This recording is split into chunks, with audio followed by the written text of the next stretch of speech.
కాళేశ్వరంపై విచారణకు హాజరు కావాలని పలువురు ఐఏఎస్లకు ఆదేశాలు జారీ చేశారు. విచారణకు రావాలని ఐఏఎస్లకు జస్టిస్ పీసీ ఘోష్ కమిషన్ సమాచారం ఇచ్చింది.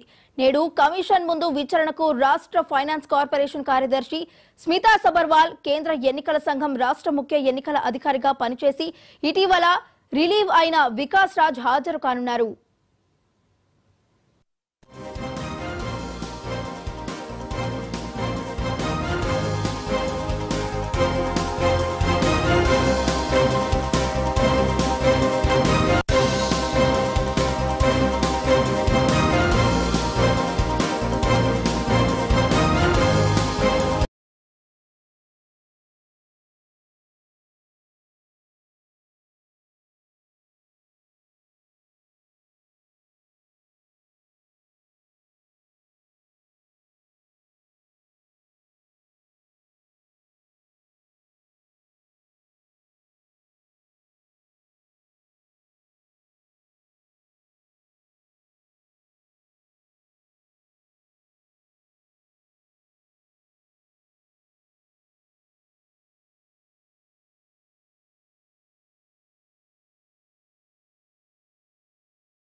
SK Joshi, Shailendra Kumar Joshi irrigation CS గా ఉంటూనే ఇరిగేషన్ శాఖ బాధితులు కూడా ఆయన చూశారు.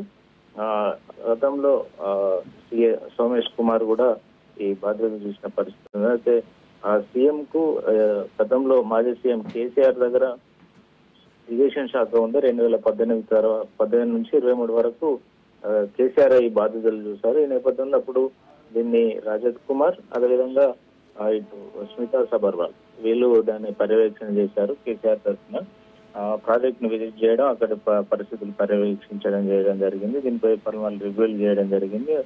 అదేవిధంగా అప్పటి దీని ఆర్థిక సంబంధించి బిల్లు చెల్లింపులు కావచ్చు, ఇతర అంశాలకు సంబంధించి కావచ్చు, ఇటు ప్రస్తుత ఆర్థిక కార్యదర్శి ఎవరైతే ఉన్నారో రామకృష్ణారావుతో పాటు గతంలో నాగిరెడ్డి ఉండేది. వీరిని కూడా కమిషన్ విచారణకు పిలవడం జరిగింది. అయితే వీరి ఇప్పుడు గత ప్రభుత్వం ఏమైతే ఆదేశాలు ఇచ్చిందో వాటికి సంబంధించి పూర్తి వివరాలు వీరి నుండి తీసుకునే అవకాశం కనిపిస్తుంది. ఎందుకంటే ఇప్పటికే కమిషన్ పూర్తిస్థాయి విచారణ చేస్తున్న నేపథ్యంలో కమిషన్ గడువు ఆగస్టు 31 వరకు ఇటీవల ప్రకటించడం జరిగింది. ఈ నేపథ్యంలోనే కమిషన్ వేగవంతం చేసిందని చెప్పొచ్చు. రేపు జలశక్తి ఎవరైతే ఉన్నారో వెదిరే శ్రీరామ్ కూడా అటెండ్ అయ్యి దీనికి సంబంధించిన వివరాలు ఇవ్వనున్నారు. Right, thank you Srikanth.